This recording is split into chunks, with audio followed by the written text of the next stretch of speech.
The story begins with Hyun-soo, a poor and lonely homebody who has just moved into a new apartment. He narrowly avoids having his head chopped off by the building's partially deaf security guard, who shows no remorse for his actions. Hyun-soo, used to being bullied, doesn't say much.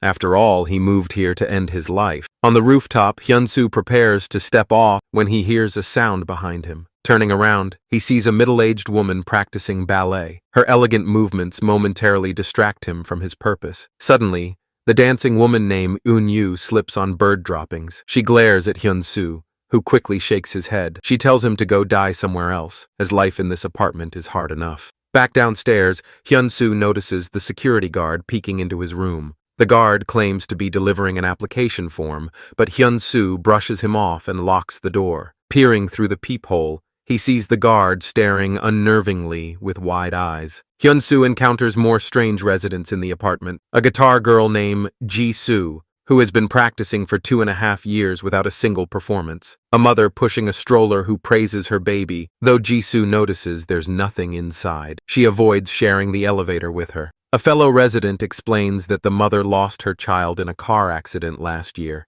and hasn't recovered. The man, who is overly friendly and constantly talks about his faith, makes Ji-soo uncomfortable. After leaving the elevator, they encounter a scarred, tough-looking man named Sang-wook. This man is clearly not here on vacation. In one of the apartments, he is torturing someone, forcing a cigarette butt into their mouth despite their desperate pleas. Hyun-soo's other neighbor is a sociable woman obsessed with her cat and maintaining her figure, refusing to eat even a bite of food. Life in the apartment seems strange. One day, he receives a message from a delivery man. Opening the door, he finds his package already opened, with broken instant noodles scattered across the floor, leading to the room next door. When he goes to confront his neighbor, he witnesses a horrifying scene. A severed cat's head rolls out, followed by a bloody hand pulling it back inside. Terrified, Hyun-soo retreats to his room, locks the door, and hears the clicking of high heels outside, followed by the doorbell ringing. The woman's trembling voice carried a desperate plea for help. Hyun-soo approached the door and saw his beautiful neighbor from next door. She claimed that her home had been ransacked, leaving it in a bloody mess, and begged to be let in to hide. Hyun-soo wanted to call the police, but his phone only sent out sharp static noises. Hesitant yet concerned, he prepared to open the door. However, he suddenly recalled the bloody hand that had grabbed the cat's head earlier. He asked the neighbor to show her hands through the peephole. Hearing this, the neighbor stopped pretending. The beautiful woman began violently pounding on the door, her nostrils gushing blood. Suddenly, loud music blasted from the guitar girl's apartment upstairs. Summoning his courage, Hyun-soo opened the door but found only a blood-stained floor. When he asked the scar-faced man downstairs if he had seen a blood-covered woman, he fainted before getting an answer. Meanwhile, the guitar girl was interrupted mid-song by knocking on her door. She assumed she had disturbed her neighbors with her music and immediately went to apologize, only to find a wrinkled woman with a sharp, screechy voice crying, "I'm so hungry." The woman began violently slamming against the door. Terrified, the guitar girl thought, "Is my music really that bad?" The sturdy metal door bent under the woman's relentless assault. Only when the banging stopped did the guitar girl dare to open the door. She encountered the scar-faced man, who was following a trail of blood. The red-dressed woman was gone, leaving only bloodstains and a broken window. The scene shifted to the apartment building's entrances, all of which had been locked. Panicked residents crowded together, desperate to escape, but no one's phone could make calls. All that came through was sharp, static noise. Breaking into the management office, they tried to use the landline, but it was also dead. A wig-wearing man named Yoon-hyuk rummaged through the office and found a switch for the metal shutters. When the shutters rolled up, they revealed a creature with an unnaturally long tongue.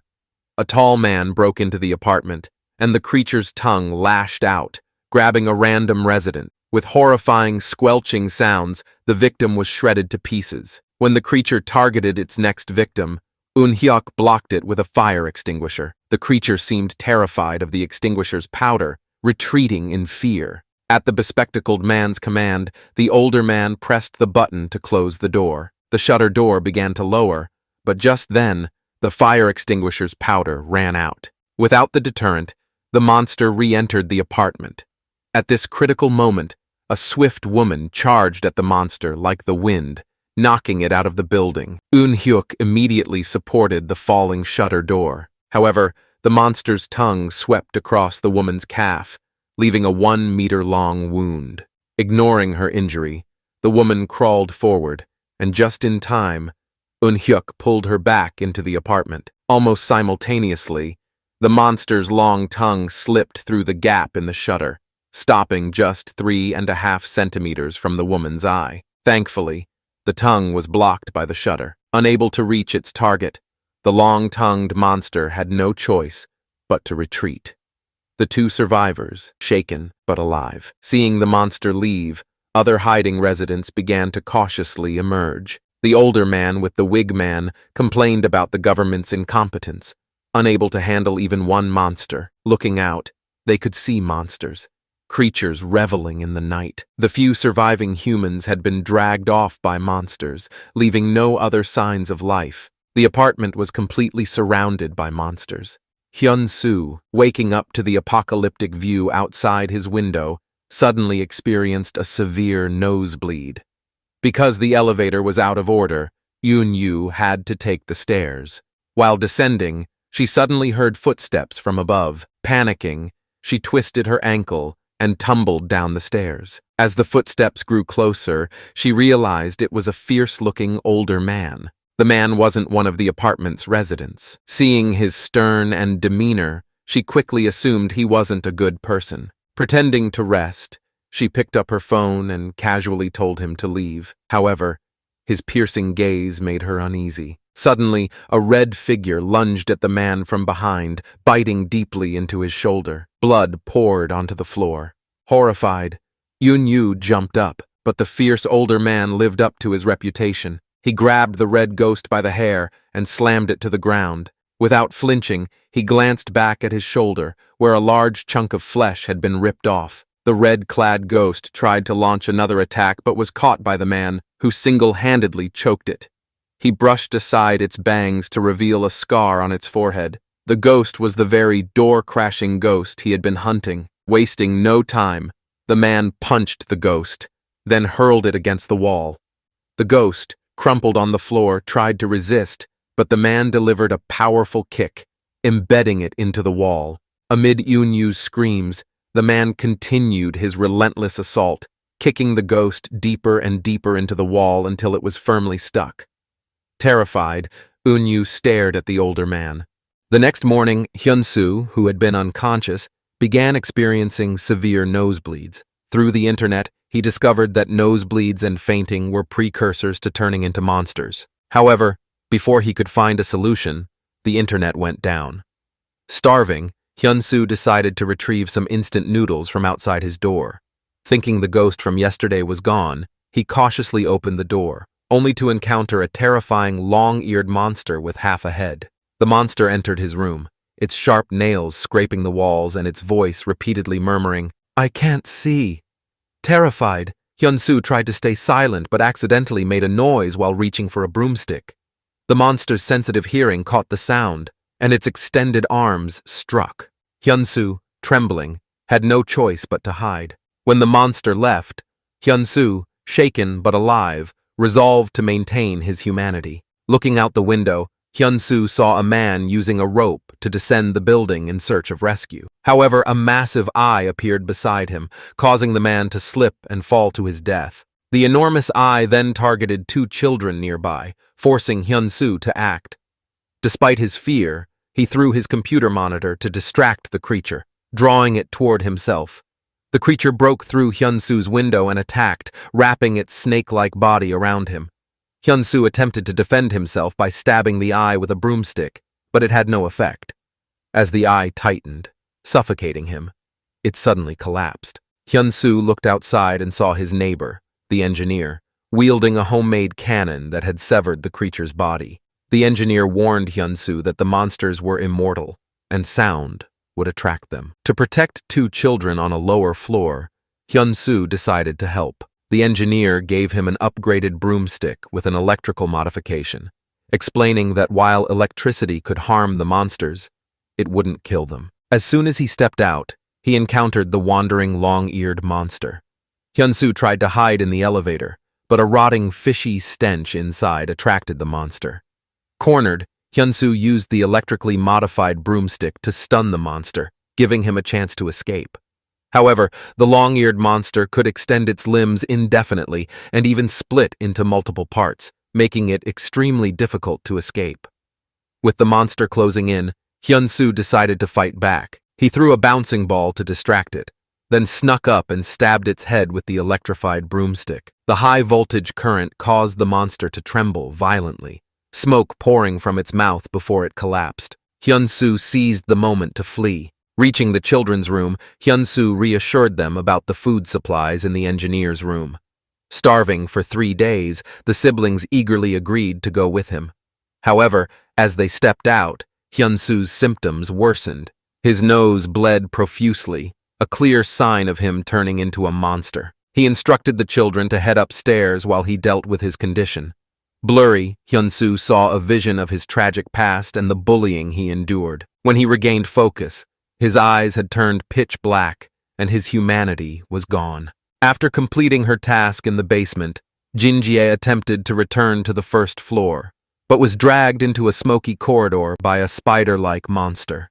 When she awoke, she found herself ensnared in a web, hanging from the ceiling like prey. She spotted the security guard passing by with keys, but was left helpless as he chose not to rescue her. In the basement, the spider monster returned to its lair to find its prey missing, save for discarded clothing. Jin-jae had escaped into the ventilation ducts. Furious, the spider pursued her, but she used her agility to evade it in the narrow spaces. When she reached a dead end, she cleverly hid in a blind spot above the monster. After confirming its departure, she kicked open a vent to escape. The noise alerted the spider, which gave chase again. Jin-jae leapt down but was grabbed by its webbing. Using her body weight and quick thinking, she swung herself into a nearby window, smashing the glass. She slashed the web until it broke, narrowly avoiding being dragged back into the ducts. Injured and exhausted, she returned to the first floor of the apartment building, immediately punching Glasses Guy in the gut for knowingly sending her into a basement full of monsters. Meanwhile, Hyun-soo and his 2 companions decided to check the situation on the first floor. Passing the 9th floor, they discovered a freshly deceased body, but failed to notice a red glow flickering in the shadows. Suddenly, Hyun-soo was struck and thrown down the stairs, tumbling all the way to the first floor and scattering groceries. His fall startled Eun-yu, who was knocking on the first floor door. When Hyun-soo regained consciousness hours later, Eun-yu and Glasses Guy were by his side. Remarkably, Hyun-soo had fully healed within 2 hours. Despite his recovery, Glasses Guy proposed a vote among the residents to decide whether Hyun-soo should leave. The selfish, wig-wearing man supported banishment, but his behavior drew widespread disrespect. Ultimately, the vote ended in a tie, 8 votes for, 8 against, and 1 refusal. Furious, the wig-wearing man argued that infected individuals like Hyun-soo weren't human and deserved immediate expulsion. Yet he failed to consider that anyone could be the next to transform. Ironically, as he ranted, blood began pouring from his nose, a clear sign of infection. Karma had come swiftly. Faced with the reality of his infection, the man joined Hyun-soo in the makeshift quarantine cell. He shamelessly asked Hyun-soo how he managed to resist full change. Hyun-soo, unsure how he managed to resist fully changing, suggested to the wig-wearing man that staying conscious might help. Meanwhile, Jin-jae discovered she was pregnant. Later in the evening, as Jin-jae took a shower, she interrupted by footsteps behind her. Annoyed, Jin-jae quickly grabbed a piece of clothing and used it as a weapon, subduing the would-be peeper in just 3 seconds. The man, realizing he was caught, refused to answer any questions about his team or mission. When a voice from his walkie-talkie broke the silence, the man panicked, throwing the device away. The mocking voice on the other end revealed the man's true nature. "It's revealed the gangs." Jin-jae instantly understood the situation and smashed the walkie-talkie with a fire extinguisher, recognizing that the immediate threat was to limit exposure to the military. The task of handling the mission fell to Hyun-soo and the ruthless uncle. As they were about to leave the building, They saw a security guard who had been hiding somewhere earlier. The guard entered the elevator, but Hyun-soo couldn't stop it from going down. Inside, the guard had completely changed into a monster. With no other choice, Hyun-soo and Sang-wook took the stairs, but the alarm systems on the stairwell became an obstacle. Suddenly, a rotting monster grabbed Sang-wook. Hyun-soo tried to help, but Sang-wook urged him to continue downstairs to help the others, as he could defend himself. Hyun-soo rushed down the stairs, but there were too many obstacles in his way. After thinking for 0.3 seconds, he jumped from the 18th floor, landing awkwardly and fracturing his leg. Even with Hyun-soo's near-immortal body, walking again would be difficult. Meanwhile, the mutated security guard reached the first floor and turned into a stinky fish monster. As the battle unfolded, a one-armed warrior called Faith Dove fought back, attempting to block the monster's flailing arms with a sword. However, Faith Dove's injuries were severe, and after one round he was overwhelmed, losing his sword and his arm. Despite the immense pain, Faith Dove struggled to stand, using his remaining strength to stab a broken knife into the monster's chest. Though he couldn't find his loved ones, he couldn't afford to wait. With a final push, he forced the monster into the elevator. As the elevator lights flickered, Faith Dove continued stabbing the creature, but he knew this wouldn't kill it. In a last-ditch effort, he pierced a fuel tank on the monster's back, causing a massive explosion. The fire covered both Faith Dove and the mutated guard. Watching this tragic scene, the survivors couldn't hold back their tears. The people who had fought so hard were now gone. With the building at risk of being exposed to the military, the elderly man suggested preparing an escape route, as buildings that had survived war usually had underground tunnels or bunkers. He trusted Jing-ji to survive and asked her to protect the children. Just then, an armored vehicle was spotted approaching the building. Despite there being no warning signals, the military rushed into the apartment's lobby, and a group of heavily armed soldiers disembarked, each carrying a silver box. Upon seeing the deserter, the leader wasted no time and stabbed him repeatedly. His subordinates took the half-dead deserter and, as part of their brutality, chopped off his thumb, using it to try and open a box. He executed. The survivors in the hall watched in silence, too scared to even breathe. Units had gathered all the survivors into the hall. One of them drew a lipstick and drew a large circle on the floor. Before anyone could comprehend its significance, a girl inside the circle would die. For these military, people were worthless in times of chaos. Glasses Guy urged Hyun-soo to remain calm and not act rashly. The ruthless uncle emerged with a gun, taking Sang-wook knocked him out with a strong blow, while Jing-ji took advantage of the chaos, killing one military and snapping another's neck. Meanwhile, the gang's boss discovered the kind-hearted landlady had her killed. She had to retreat before the landlady began falling to the ground, lifeless. The sight was a shock to all. As Hyun-soo fell, the gang a monster. Following his rule that all monsters must die, he set the landlady's body on fire to prevent her from resurrecting. He then carried the unconscious Hyun-soo into the elevator. Jing-ji, he once thought monster transformation was a disease, so he volunteered for military experiments. Meanwhile, a selfish young man secretly sabotages the signal transmitter of Jing-ji. Suddenly, a crisis occurs. Eun-hyuk collapses, and the tall man needs to take her outside to find medicine. However, as soon as they leave, Eun-hyuk is shot. Amin is revealed to be the one behind the gunfire, and he starts indiscriminate looting at the survivors. Jing-ji's group opens fire to stop Amin, but the bullets have no effect on him due to his special infection. In the chaos, Hyun-soo tries to stop Amin, but his efforts fail. Amin explains that he always knew Hyun-soo wasn't on his side and reveals that Hyun-soo never killed anyone. The true mastermind behind the deaths was Amin, who had controlled the boss lady. The people Hyun-soo thought he had killed were occurs.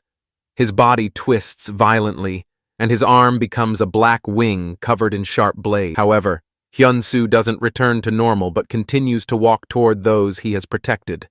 Just as he is about to strike Eun-yu and others, the engine and holds Hyun-soo back, causing him to retract his wings and return to his original form.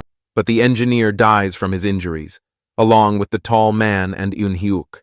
When Hyun-soo awakens, he appears to have lost his memory, Forgetting the engineer, Hyun-soo sits alone in a corner of the apartment, contemplating his planned suicide, while Eun-yu, who has grown fond of him, silently weeps. The night passes without sleep, and an elderly person dies peacefully in their sleep, but not before revealing a hidden tunnel in the apartment that could help everyone escape. Amin, who was thought to be dead after being reduced to a pool of blood, surprisingly survives and secretly drives away in an armored vehicle. That night, a heavily armed military surrounds the apartment, demanding the surrender of the special infected. Though Hyun-soo has lost his memory, he knows he must leave. Eun-yu urges him to stay, insisting that no one would betray him here. Just then, a group of robbers triggers an explosion in the tunnel, and the military believes they've discovered weapons, prompting them to attack the apartment. Amid the chaos, Jing-ji and the glasses-wearing man organize the survivors to escape through the tunnel. However, after a while, Eun-yu notices that Hyun-soo is missing. She wants to go back to find him, but the glasses-wearing man stops her, promising to help locate Hyun-soo. Despite her worries, Eun-yu reluctantly trusts him. Meanwhile, the glasses-wearing man is alone in a room, staring at a photo of a family. Suddenly, images of Hyun-soo, whose eyes are pitch black, appear, and he walks alone out of the apartment. He faces the military amidst gunfire, his lost memories gradually returning. In the snow, he stands before the cold muzzle of a gun, having wandered through the tunnel for 29 hours with the other survivors. They finally find an exit, but as soon as they emerge, they are surrounded by the military. Hyun-soo and Amin return to the hall, and the human. But Hyun-soo stands with Amin, threatening the not to harm his friend. Amin shares his past experience. Revealance thought monster transformation was a disease, so he volunteered for military experiments. The survivors are Meanwhile, a selfish young man, Hyun-soo quickly recognized him as Ani, whom he had previously killed. Ani returns with elation. Hyun-soo's transformation begins when a solar eclipse occurs.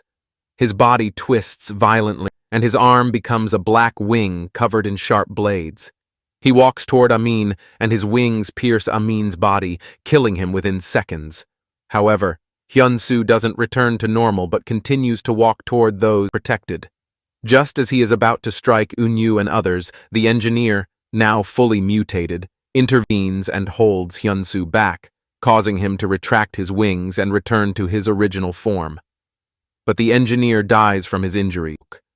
When Hyun-soo awakens, he appears to have lost his memory, forgetting the engineer and the other survivors. After being reduced to a pool of blood, he survives and secretly drives away in an armored vehicle, surrounds the apartment, demanding the surrender of the special infected, while offering the others a chance to be transferred to safety camps.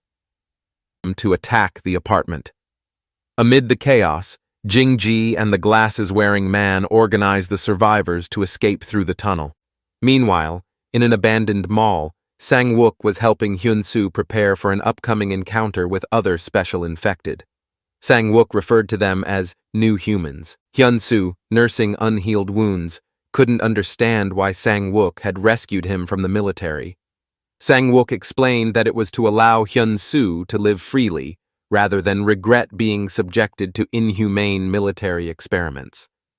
However, Hyun-soo, who had been contemplating suicide, willingly volunteered for the experiments, hoping they would lead to a cure for humanity. He resented Sang-wook's disregard for innocent lives in pursuit of personal motives. Their argument was interrupted by a woman's scream echoing through the mall. She ran toward them, pursued by a creature covered in clothes, but Sang-wook effortlessly dispatched it again, throwing its body down to the lower floor.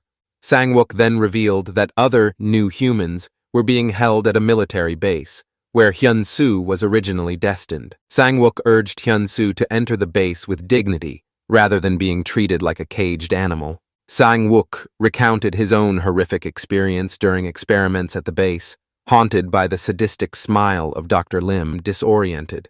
Attempting to regain control, Sang-wook inflicted pain on himself, trying to stay conscious. As his memories and reality clashed, Hyun-soo, bruised, was the first to regain consciousness after the crash. Struggling to his feet, he saw Sang-wook trapped under the overturned car and turned to find a soldier sitting nearby with a completely broken leg. The soldier, in pain and terrified, yelled at Hyun-soo to stay away. He couldn't comprehend why special infected like him existed, or why they treated ordinary humans so ruthlessly, forgetting that he had been the one to shoot at his first. Unable to endure his agony, he begged a moment that would haunt him. Meanwhile, Sang-wook crawled out from under the car, his legs broken. To his horror, they didn't heal. Worse still, her essence couldn't escape the body he occupied, leaving him trapped. He frantically tried to switch bodies, but his powers had abandoned him.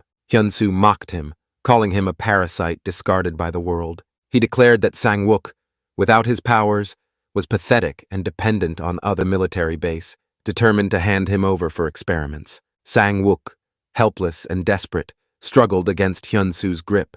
He knew that returning to the lab in his current state meant certain death. Suddenly, gunfire erupted. Hyun-soo was riddled with bullets and collapsed, unconscious. Meanwhile, Eun-yu, determined to find Hyun-soo, forced two soldiers to drive her group back to the apartment complex, despite warnings from Jisoo that Hyun-soo might no longer be the person she remembered. Eun-yu insisted on seeing him herself. Returning to the ruined apartment, Eun-yu found Hyun-soo's glasses and a list of names documenting those who had turned into monsters. Her brother's name was among them. The evidence was undeniable. Overwhelmed, she accepted the truth that Hyun-soo had transformed. Elsewhere, the yellow-haired trainee proposed killing the two captured soldiers. One of the soldiers lied, claiming the army had developed a vaccine but had limited supplies. He suggested that survivors who rescued soldiers from armed criminals might be prioritized for the vaccine. Without hesitation, the selfish trainee grabbed Jisoo's hand. The yellow-haired trainee, whose poor judgment continued to create chaos, once again betrayed the group. Seizing the opportunity, the sergeant took control of the situation by grabbing the gun. When Eun-yu left the apartment building, the sergeant, still furious, caught her by the hair and struck her repeatedly. Exhausted from hitting her, the sergeant dragged Eun-yu outside, preparing to shoot her. Thankfully, Xiao Kan arrived just in time to stop him. Eun-yu narrowly escaped death as Xiao Kan reminded the sergeant that the fallen soldiers were members of the powerful corps, and their bodies were still warm. This meant the creature responsible for their deaths couldn't be far. Aware of the danger, the sergeant ordered Xiao Kan to tie up the group and leave them behind while he returned to the base. Xiao Kan reluctantly obeyed, but intentionally left the knots loose, giving them a chance to escape after he departed. Just as the group began to process their situation, a strange sound echoed from above. Moments later, a woman emerged, a familiar figure from the past. It was the woman who had once transformed into a giant infant in the first season. Her face was expressionless, and she walked past the group, ignoring their presence entirely. Filled with rage, rammed his vehicle into her, sending her crashing into the rubble. Still unsatisfied, he poured gasoline over her body, prepared to set her on fire. Xiao Kan intervened, attempting to stop the sergeant, but his protests were ignored. Before the sergeant could ignite the flames, an unexpected figure intervened. It was the long-eared monster from the first season. Despite previous battles, this resilient creature had survived. Xiao Kan prepared to fire at the creature but noticed a small boy silently signaling to him. The monster, blind but can hear, reacted to the faintest sound. Xiao Kan gestured for everyone to move quietly toward a nearby bus. Their steps were light, and they dared not make a sound. Suddenly, the buzzing of a drone above shattered the silence, drawing the monster's attention. Hearing a noise, the monster immediately extended its limbs, ready to attack the group.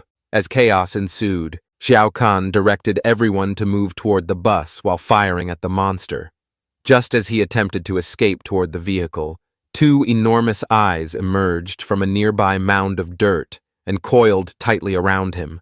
The yellow-haired trainee revived the bus engine, drawing the monster's attention. It smashed through the vehicle's walls, blocking their escape. Fortunately, the bus roared to life and threw the monster off as it sped away. Meanwhile, Xiao Kan, still ensnared by the monster's tendrils, managed to draw his knife and stab one of the creature's eyes with all his strength. The trainee tried to flee in the bus, but was stopped by Unyu, who insisted on waiting for Xiao Kan. However, the trainee overpowered Unyu and drove off.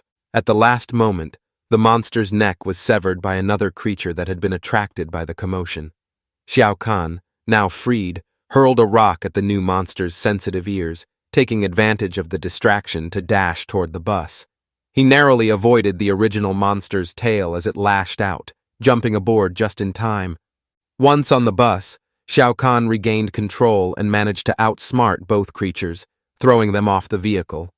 For now, the immediate danger was over. Hyun-soo, naked and helpless, was dragged into the alley and locked in a cage like a dog. With a sinister expression, Hyun-soo was taken to the center of the arena, expecting a brutal experiment. To his surprise, they simply threw down a tortured, half-dead creature. Before Hyun-soo could ask anything, a large amount of blood began pouring down from his head. Hyun-soo was covered in blood from head to toe, and the blood from the monster made his eyes unable to open. The blood monster reacted immediately to the smell of blood. The blood monster grabbed the blood creature by the neck with one hand, lifted it up, and then accelerated to slam it against the wall, delivering a full military-style attack to its head. This wasn't enough, and the monster ended up biting the creature's neck. Hyun-soo's eyes turned gray-white, and memories of the monster before its change flooded his mind. The blood monster, influenced by the blood, seemed to regain its sanity and knelt on the ground, howling in agony. Seeing that the monster had lost its experimental value, the researchers immediately came up with a flamethrower to destroy the failed experiment. Hyun-soo cried out for their help, and only at that moment did he understand. Even if one turns into a monster, the humanity within will not be completely erased, and Hyun-soo seemed to have the ability to awaken the monster's humanity. This result greatly satisfied Dr. Lin, as Hyun-soo was the perfect experimental material he had dreamed of. As Dr. Lin left the laboratory, he encountered a soldier trying to open the lab door, but his ID card lacked the necessary permissions. Dr. Lin immediately recognized that the soldier was actually a vigilante who had sneaked into the base. Dr. Lin claimed to be a friend of the vigilante's husband, saying that by following him, they would find the husband. Along the way, Dr. Lin warned the vigilante to mentally prepare herself. However, the vigilante wasn't interested in hearing Dr. Lin's words. She snatched Dr. Lin's ID card and entered the C5 experimental zone alone. When Dr. Lin turned around, he saw a group of soldiers approaching. Just as he was about to ask them why they were there, he was forcibly restrained. Sang-wook, who was arrested alongside Hyun-soo, was put into a body bag. His wounds showed no signs of healing, and though he was an infected special case, he had been shot dead. The scientists confirmed that he had no vital signs. This discovery puzzled the two scientists.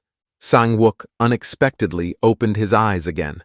By the time they had finished their discussion and were about to act, they found that the body inside the bag was gone. When one of the scientists looked down, a surgical knife had pierced his ankle, and the other who approached was also stabbed and fell to the ground. In a matter of moments, both scientists were dead. Sang-wook found a protective suit and put it on. Due to his broken legs, he couldn't walk, so he crawled forward with his arms. By the time Yuri arrived at the room looking for his fiancée, Sang-wook was already gone. Yuri looked at his fiancée, who was barely recognizable, and burst into tears. Suddenly, she felt a sharp pain in her abdomen. When she lifted his shirt, she found that his abdomen, which had been pregnant for less than 2 months, had swollen as if it had been pregnant for 3 years. The baby inside seemed like it was about to break free at any moment. Meanwhile, the fully restored Sang-wook tore through the walls, releasing all the imprisoned monsters. He was the king of this new era. Sang-wook found Hyun-soo, who had been held captive. Having saved him many times before, his patience had run out. This time, he would leave Hyun-soo to fend for himself in captivity. However, just as he turned to leave, Hyun-soo broke through the bulletproof glass and engaged in hand-to-hand combat with Sang-wook. Hyun-soo was timid when facing humans, but fought fiercely against his own kind. However, his combat abilities were still clearly inferior to Sang-wook's. As Sang-wook raised his left hand to end Hyun-soo's life, Hyun-soo's eyes suddenly turned pitch black. Hyun-soo's fallen angel form appeared once again in a stunning display. Sang-wook couldn't help but clap his hands in admiration. He hadn't yet experienced the true power of these black wings.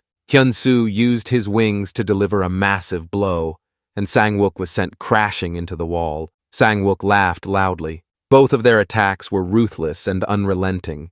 Sang-wook seized the opportunity, using a long weapon to trip Hyun-soo, then whipped him with a small whip. He had given Hyun-soo many chances before, but Hyun-soo Shu had squandered them.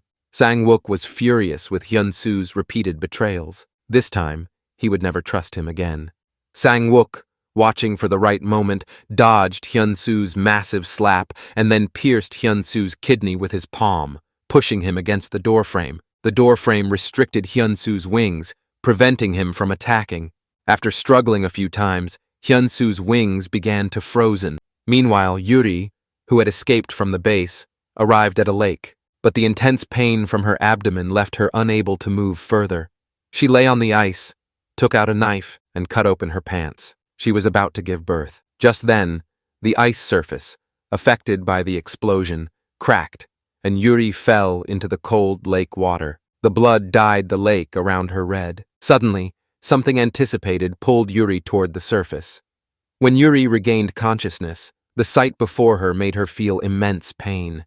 She couldn't believe that the creature before her was her own child.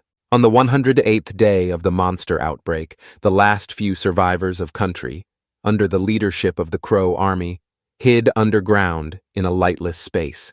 Silly Big Guy arrived at a greenhouse garden. There, he found a bottle of herbicide and casually put it into his pocket. Soon after, he spotted a cute girl sleeping among the flowers. He thought about waking her up, but as soon as he touched her arm, all of his memories were instantly read by the girl. What the girl did remained unclear, but the silly Big Guy's gaze turned vacant. He repeatedly called out for his mother, and the arm he had touched the girl with began to rot mysteriously. Meanwhile, Eun-yu had escaped to an abandoned factory. The two young men quickly found her location, unaware that there were monsters hidden here. Suddenly, a girl appeared behind them. Little Mustache immediately fired his gun. As Eun-yu was crossing a narrow bridge, a small monster caused her to lose her balance and fall, knocking her unconscious. The timid boy didn't want to join Little Mustache in his evil actions, so he went to check on the girl's condition. Just then, the girl suddenly opened her eyes. She grabbed the timid boy's wrist and after a moment, released him. Shortly after, the timid boy seemed to change completely. He began to mock Little Mustache and challenge him without restraint. It wasn't until he killed his companion that Little Mustache finally calmed down, regretting his impulsive actions. Suddenly, the foolish boy, now acting strangely, stood up behind him. When Eun-yu woke up, it was already dark, and she found herself surrounded by multiple monsters. Eun-yu grabbed a cement block from the ground and used it to fend off the monsters as she climbed to higher ground in the factory. However, these monsters were quick and soon caught up, pinning her down. With her small frame, there was no way Eun-yu could push them off. Just as she was about to run out of energy and meet her end, the monsters on the stairs were suddenly eliminated. Grateful, Eun-yu didn't have time to think and saw the factory door open. When she rushed outside, the person who had saved her was already gone. Eun-yu believed it was her brother, who had turned into a monster, and she thought he had been protecting her all along. Who would have thought that, instead of calling her brother, Eun-yu called out for the strange girl and the little beast who had turned into a monster. Eun-yu urged the girl to get out of the way and was about to attack the little beast, but to her surprise, the girl actually controlled the little beast. The little beast obeyed the girl's command and pushed aside. This girl surprisingly had the ability to control monsters. The girl seemed to know who had saved Eun-yu. As Eun-yu tried to grab the girl, she was accidentally bumped into a car by a monster baby. The little girl in front of her seemed to be able to control the monsters. Refusing to give up, Eun-yu followed the girl, only to find the body of Little Mustache. After covering the body, Eun-yu left the place. Little did she know, two time travelers were hiding nearby, silently observing her actions. When Unyu ventured out of the safe camp again, she was spotted by Shao Kahn. Shao Kahn tried to stop her from leaving, and as the two argued, the mysterious girl reappeared before Unyu. Unyu immediately asked how she knew who she was and whether the person who had saved her was her brother. At the girl's invitation, Unyu reached out his hand. When she saw the person behind the girl, she couldn't believe her eyes. Unyu saw a familiar face, and in her shock, she wished to run and embrace them. The girl put on gloves and walked up to the familiar person, who took out a rope and tied the girl's hands, then turned and led her away. Unyu wanted to follow, but was stopped by Xiao Chan halfway. Meanwhile, in the past, Yuri had just given birth to a monster. The monster was pitch black and was turned away from the woman. She realized that the child in front of her was not a normal person. The sound of the baby crying made Yuri's knife freeze in midair. Yuri looked up and saw Hyun-soo, who had escaped from the base. She couldn't bring herself to kill her own flesh and blood, but she also couldn't raise the child, so she had no choice but to abandon the child right there. In the blink of an eye, the little monster had grown into a chubby little girl. Hyun-soo, who was also a monster, stayed by her side and took care of her.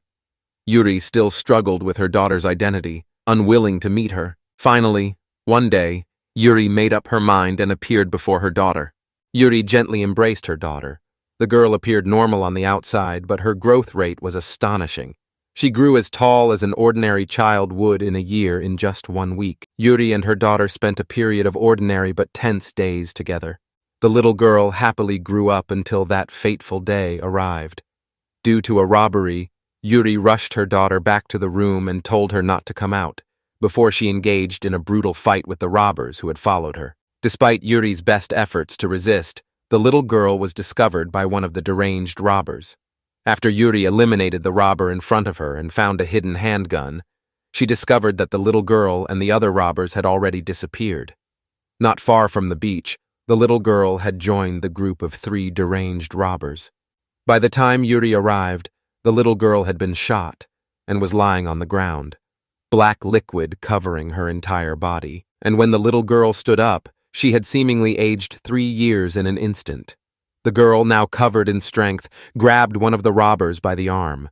The robber, controlled by the girl, lifted a nearby fat man, and in mere moments, the fat man died horribly. The remaining robber couldn't escape his fate either. The girl's eyes returned to their human form. Seeing her daughter completely transformed, Yuri could no longer deny it. Her child was a monster. Returning to the present, Yuri planned to lock her daughter up to prevent further contact with Unyu. The girl was furious with her mother's actions, feeling she was no different from the other humans. Yuri believed locking her daughter up was a form of protection, unaware that the one causing the most harm to her daughter was herself. In her anger, Yuri locked her daughter in a room and secured the door. After some time, Yuri was awakened by a thick smoke. The room where her daughter was locked had caught fire. She quickly opened the door and pulled her daughter out. At that moment, the monster baby, seeing the ship on fire, rushed to the ship to help the girl. Seeing the monster baby, Yuri wasted no time and attacked it with a weapon. The monster baby fled in panic, and Yuri chased after it with a gun. The girl loudly questioned Yuri, asking if all monsters were to be killed, even herself. These were thoughts that had been on Yuri's mind all along. She could never bring herself to kill her daughter. The girl fell into the river, and Yuri immediately jumped in after her, but couldn't find her. On the other side, Unyu, following instructions to find Yuri, arrived at a large hole. As Unyu turned around, she was pushed into the hole by the girl. In the next moment, a fallen angel-like figure of Hyun-soo appeared. After confirming Unyu's safety, Hyun-soo immediately intended to leave. Seeing this form of Hyun-soo, Unyu finally realized that the person who had been secretly protecting her all along was the mutant standing before her. Hyun-soo explained that they weren't strangers, which was why he had acted, and then he turned to leave. But that didn't stop Unyu from pressing forward. This time, the attack melted the front part of Enyo's shoe, clearly showing Hyun-soo's determination to avoid further contact. Still, Unyu was not discouraged and attempted to step forward, only to be pulled back by a suddenly appearing homeless man. Hyun-soo didn't offer any explanation and left with the girl. Hyun-soo had been staying away from the girl to protect Eun-yu. As the girl had said, her home was burning in a raging fire. Yuri had fallen unconscious from inhaling too much carbon monoxide. The monster baby tried to extinguish the fire with its body, but nearly ended up being cooked alive. When Hyun-soo arrived on the boat, the monster baby was lying unconscious from exhaustion.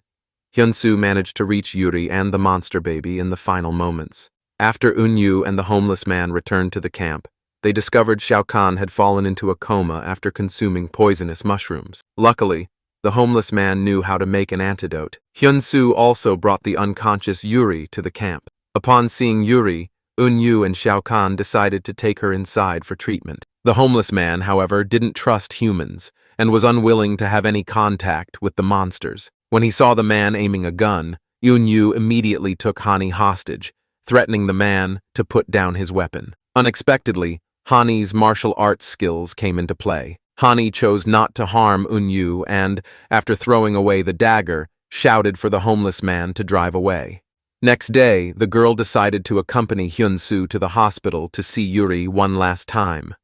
When they arrived, Yuri was already unconscious, unable to speak. The girl held her hand as she lay by the bed. After a moment, Yuri stopped breathing and lay motionless. The girl stepped out of the room. Just as she left, a bottle shattered in the room. Sensing something was wrong, Hyun-soo rushed into the room, only to find Yuri lying motionless on the floor. It was revealed that the girl's plan to keep Yuri alive was to turn her into a monster. Yuri's transformation into a monster was evident as her one eye turned white with no emotion, while the other eye shed a single tear. As the transformed half of Yuri tried to attack, her normal side stopped her. Hyun-soo told Eun-yu and Xiao Tan to leave and promised to handle Yuri on his own. Yuri gripped Hyun-soo's neck with one hand.